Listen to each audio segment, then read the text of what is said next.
Merumuskan pertama, puasanya orang biasa. Lalu yang kedua, puasanya orang khusus. Di samping dia menahan lapar dan dahaga sejak terbit fajar sampai matahari tenggelam, dia juga menahan panca inderanya untuk melakukan sesuatu yang dilarang oleh Allah. Mata itu tidak boleh memandang sesuatu bukan haknya. Pas satu ya. Nanti Pak Sabtu tanya, Pak, kalau melihat mahasiswa cantik bagaimana ya? Itu urusan sampean. Lalu tangan tidak boleh mengambil sesuatu yang bukan hak Anda, tidak boleh. Puasa khusus. Mulut tidak boleh mengeluarkan kata-kata yang menyakiti hati orang lain. Itu puasa khusus. Lalu yang ketiga kata Imam Ghazali, puasa khusus wal khusus. Puasa khusus yang lebih khusus. Puasa khusus yang lebih khusus itu adalah mereka menahan lapar dan dahaga, mereka menahan panca inderanya, mereka juga menahan hatinya untuk berniat berbuat tidak baik saja tidak boleh. Tidak boleh. Kalau kita bisa melaksanakan puasa jenis itu, insya Allah di akhir nanti kita berhak mendapatkan gelar Al-Lahul Taqwa. Lalu bagaimana kriteria orang yang mendapatkan gelar Al-Lahul Taqwa itu? Allah juga merumuskannya dalam Al-Quran. Di surat Al-Imran 133 sampai 134. Ayat ini sering dinamakan orang menjadi ayat halal. Wasari'u ila magfiratin min rabbikum wa jannatin 'arduhas samawati wal ardh. Bersegeralah kalian memohon ampun kepada Allah, di mana Allah sudah menyediakan surga yang luasnya seluas langit dan bumi. Dan itu bagi orang-orang yang bertakwa. Suatu saat ada sahabat bertanya kepada Nabi, wahai Rasul, setiap orang Islam itu kan pasti masuk surga. Dan Allah sudah menyediakan surga itu seluas langit dan bumi. Dan siapakah mereka yang tidak masuk surga? Nabi menjawab, mereka yang tidak mau masuk surga itu adalah memang mereka tidak mau. Siapa yang tidak mau itu? Mereka tidak mau menjalankan perintah Allah. Oleh karena itu saya sering kalau ceramah di mana-mana, seringkali ada orang menyatakan kita ini belum dapat petunjuk gitu, jadi dosa saya jalan terus. Petunjuk itu sudah ada, cuma kita sendiri yang tidak mau melaksanakan petunjuk itu. Sebagaimana Allah berfirman dalam Al-Quran dan surah Al-Quran bisa. Dan kalau kita ulama bafi hudan lil muttaqin. Sesungguhnya kitab yang kami turunkan ini berkat isinya dan dia menjadi petunjuk bagi orang yang bertakwa. Jadi tidak ada alasan orang sudah masuk Islam gitu ya menyatakan belum dapat petunjuk. Petunjuk dalam bentuk Al-Quran itu. Lalu ayat lain dalam surat Al-Baqarah setelah perintah puasa itu telah menyatakan Sahru Ramadan allati unzila fihi al-Qur'an hudan lin-nasi bayyinatin minal huda wal furqan. Beberapa hari di bulan Ramadan Allah sudah menurunkan Al-Qur'an menjadi petunjuk bagi manusia, di mana Al-Qur'an dan Al-Qur'an itu berisi tentang pelajaran tentang furqan. Orang baca Al-Qur'an itu maka dia bisa membedakan mana yang baik mana yang tidak. Di dalam Islam itu untuk menjadi bertakwa dan tidak itu sifatnya free choice, kebebasan memilih. Ya, saya kalau menyatakan nafsu wa ma sawaha falhamaha fujuraha wa taqwa. Manusia itu diberi kebebasan untuk memilih mau menjadi takwa atau tidak takwa, itu kebebasan. Walaupun ujung-ujungnya nanti kita akan memohon petunjuk dari Allah Subhanahu wa Ta'ala. Jadi penafsiran ayat seperti tadi. Jadi Allah sudah menyediakan Quran dan menyediakan surga seluas langit itu kita termasuk orang-orang yang melaksanakan puasa itu. Mereka itu kata Rasulullah ada dua gembira mereka melakukan puasa. Gembira pertama ketika mereka menanti berbuka. Nah yang kedua di akhirat nanti itu mereka masuk pintu surga dengan pintu khusus gitu ya. Namanya awaliyah gitu ya. Nanti mereka bisa menambah wajah Allah Subhanahu. Nah, setelah disediakan Allah menyatakan alladzina yunfiquna fis-sarra'i wad-dharra wal kadhimina al-ghayza seluruh muslim. Itu pertama, mereka yang mampu menginfakkan hartanya baik ulama dan masyarakat muslim. Tadi Pak Ketua BPLB mengucapkan terima kasih kepada para donatur yang menyumbang masjid ini. Nabi menyatakan barang siapa hanya mendiamkan satu bata saja untuk membangun masjid, maka dia jalan itu akan dibangunkan rumahnya oleh Allah Subhanahu wa Ta'ala. Apalagi yang dibangun lebih daripada itu. Nah, oleh karena itu menyumbang itu kita maksud juga kalau mampunya bata ya silakan. Tapi kalau banyak nyumbangnya sedikit itu tidak boleh. Kita ini kan sering kan minta izin pada Allah, ya Allah perbanyak rezeki, dan ketika nyumbangnya minta yang minimalis. Nanti dapat surganya juga sudah minimalis. Jadi mampu menginfakkan harta ulama bagus. Saya mencoba bercerita di sini. Ini di khutbah Jumat di masjid Pak Sugeng pernah saja. Profesor Komarudin Hidayat, mantan rektor yang sudah Sarif Hidayatullah, sekarang dia rektor Universitas Islam Internasional di Jakarta. Beliau meneliti tentang orang-orang yang mati suri.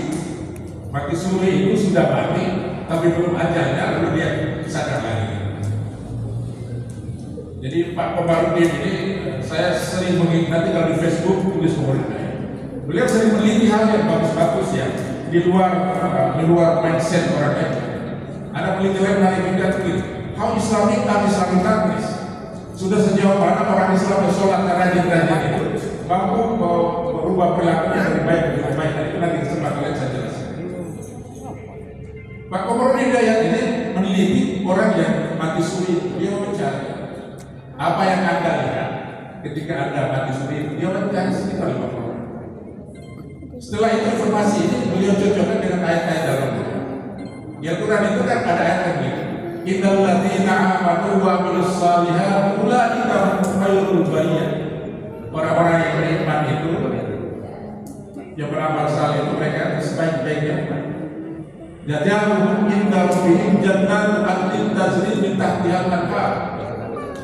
Mereka itu balasan surga yang di sana ada taman-taman yang indah, di bawah mengalir air-air yang sungai-sungai yang sangat indah. Lalu apa hasil wawancara itu, teman-teman sekalian? Sebagian besar sepertinya orang yang wawancara ini orang-orang yang agamanya baik. Ketika mereka mati suri itu menemukan di sana mereka dihidup di taman-taman yang indah. Isi Quran itu bohong. Kalau sampai nggak lihat jawabannya sendiri. Ada surga-surga yang indah. Dilayani oleh pelayan-pelayan yang cantik. Ini Pak Mudin sedang. Pak Mudin sedang. Tetapi ada juga menyatakan bahwa ketika dia mati suri itu, dia menghadapi makhluk yang sangat menakutkan. Ada ular yang sangat besar sekali, yang sangat mengerikan. Lalu orang-orang mendapat nasihat, kamu kembali lagi ke dunia, perbanyak infak dan sedekah. Dan ternyata infak dan sedekah itu orang sudah meninggal itu bermimpi ingin minta kepada Allah kembali lagi ke dunia bisa melaksanakan amalan. Saya kalau jadi imam sholat, maksudnya ngapal berkali. Saya selalu baca ayat yang besar. Ayat ini sering dibaca oleh Syekh Sudais ketika menjadi imam masjid di Mesir Arab. Di situ diceritakan bahwa orang yang sudah meninggal dunia itu dia bermohon kepada Allah, ya Allah saya kembali, tolong saya berikan waktu kembali ke dunia. Setelah dia biarkan, supaya dia bisa memberi makan pada fakir miskin, meruahkan infak dan sedekah dan sebagainya. Makanya terus terang, Pak Rektor ini adik saya. Sebagai kakak saya senang. Infak dan sedekahnya luar biasa, perlu dicatat menjadi amal yang baik. Dan saya tahu itu beliau ingin memberi contoh kepada kita sekalian. Pak Sugeng itu luar biasa, dan saya tahu. Saya tidak menjadi ketika ini beliau saya kenal. Sebab yang kita bawa nanti itu infak amal kita itu istri yang cantik ditinggal, rumahnya mewah ditinggal. Mana ada pernah orang kaya yang bawa harta bendanya? Ada orang yang bukan agama Islam gitu ya, ketika meninggal gitu ya, mobil taksi dibawa, barang lainnya, itu dalam buku ya tidak bisa ngapa-ngapain, tidak bisa ngapa-ngapain. Jadi menginfakkan hartanya bahwa di waktu apa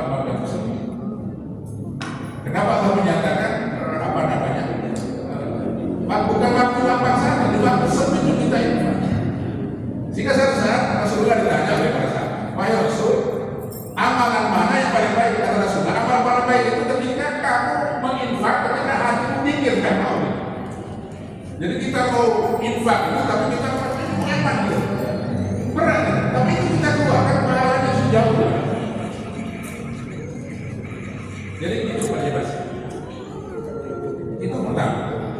Lalu yang kedua, mereka yang mampu menahan amarah. Nabi dalam sebuah hadis yang saya lihat mampu menahan amarah itu masuk biasa saja. Sebagai orang Jawa itu Jawanis. Saya di Malang itu banyak bergaul orang Jawa, lalu praktek Jawa banyak saya dapat tidak semua. Jadi Nabi menyatakan kullu khairan faliyasmut. Kita tidak suka kepada orang berkata yang baik-baik saja. Kalau tidak dengan senyum-senyum saja. Di dalam Islam itu kan orang yang paling hebat itu bukan orang tinggi seperti saya. Kalau ada orang kecil kurang ajar letak kebeleng bukan itu. Orang yang hebat kata Nabi, orang yang paling sabar di antara kami. Ketika dia punya kekuasaan, bisa menzalimi orang, tapi dia tidak melakukan. Menzalimi itu memang iya, tapi kalau untuk perbaikan itu bukan menzalimi. Sama sekali itu. Kita harus memahami dalam perspektif itu. Jadi mampu menahan amarah. Ada hal yang saya lihat tidak baik itu di budaya kita. Kita seringkali menjadi bapak itu kayak bos di rumah. Istri kita menjadi pembantu. Padahal ketika kita nikah, akadnya kan kita tidak menyatakan saat hari ini terima nikah, istri saya akan saya jadikan pembantu nanti. Padahal istri itu pekerjaannya berat sekali. Bahasan ketawa karena dulu dia seperti itu, sudah diskusi dengan saya, sekarang sudah mulai sadar itu perusahaan. Istri itu masak dia, nyuci dia, setrika dia. Malah belum digoda. Lalu suka dimarahin. Kalau kata Rasulullah, orang yang paling baik itu adalah orang yang baik terhadap anak dan istri. Nabi sendiri, saya baca dalam kitab Nihawul-Udin. Ketika Isa lagi sibuk, beliau diam-diam ke pasar, lalu belanja, memasakkan makanan. Kalau Mas Daryono, saya biasa dengan anak kos, sudah anak kos juga seperti itu. Tapi kadang-kadang ada laki-laki tidak mau seperti itu. Saya satu saat itu, saya sekarang kan sudah belanja di pasar tuh, jadi harga bawang 1 kilo berapa, sayur-sayur saya hafal. Kadang-kadang ditanya, kok bapak belanja sendiri? Bukan istri. Saya bilang Nabi itu. Dia Nabi saja belanja ke bapak, sampai Nabi bilang nggak belanja ke baru. Atau lebih lucu lagi, kita akan lucu. Kadang-kadang kita laki-laki kan belanja di supermarket, istri menitipkan beli apa namanya, contek gitu. Kadang-kadang ini guyon ya, tapi bukan. Tapi waktu saya anak saya dengan istri, lo bapak kok beli contek? Tapi bilang kamu isi softtek, mau softeknya nggak mau gitu. Guyon. Jadi disitulah Rasulullah sangat menghargai. Tidak memarahi. Saya melihat praktek tidak memarahi itu. Pas sudah ini saya pikir contoh apa role modelnya. Lalu selanjutnya mampu memaafkan kesalahan, meminta maaf itu kan. Lalu maafkan orang itu tidak kamu. Kadang-kadang memaafkan itu kan kita berada dalam posisi menang. Ngapain saya memaafkan dia? Pada orang yang memaafkan itu pahalanya akan sangat besar kepada Allah SWT. Lalu di selanjutnya ayatnya Allah menyatakan orang yang bertakwa itu adalah orang yang ketika berbuat dosa dia sekedar sadar lalu mengucapkan astagfirullah, bertobat kepada Allah SWT dan dia tidak meneruskan kesalahan itu. Nah, setelah puasa itu kalau kita berbuat dosa, ya kita jangan diulangi. Kalau ulangi namanya main-main sama Allah. Bulan Ramadan itu kan orang agama menyatakan satu tarbiyah, bulan pendidikan. Sehingga sejauh mana keberhasilan puasa kita itu diukur di luar Ramadan. Karena satu bulan penuh itu kan bulan pelatihan. puasanya nggak berhasil, mestinya puasanya juga. Lalu balasan mereka yang berdirikan takwa itu di ayat 136 Allah menyatakan mereka akan dimasukkan ke dalam surga di mana di bawahnya mengalir sungai-sungai yang indah dan taman-taman yang indah. Jadi orang yang masuk surga, orang yang berpuasa itu insya Allah mendapatkan pahala dan ujung-ujungnya masuk surga melalui jurus nama Allah. Ini digambarkan Allah dalam Al-Quran dan Al-Quran itu tidak pernah bohong.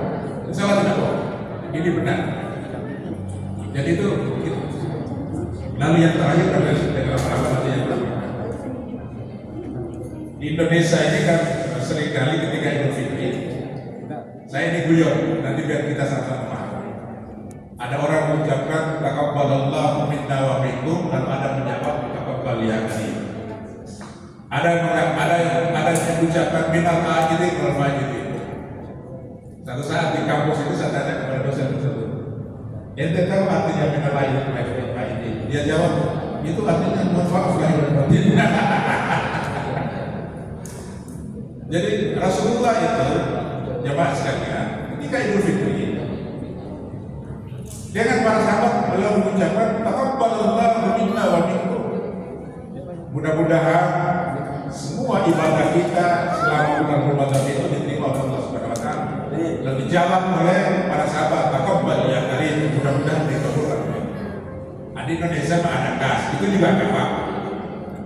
Minal aidin wal faidin. Setelah Ramadan itu mari kita kembali kepada agama, artinya taat kepada Allah. Wal faidin, mudah-mudahan kita juga memperoleh.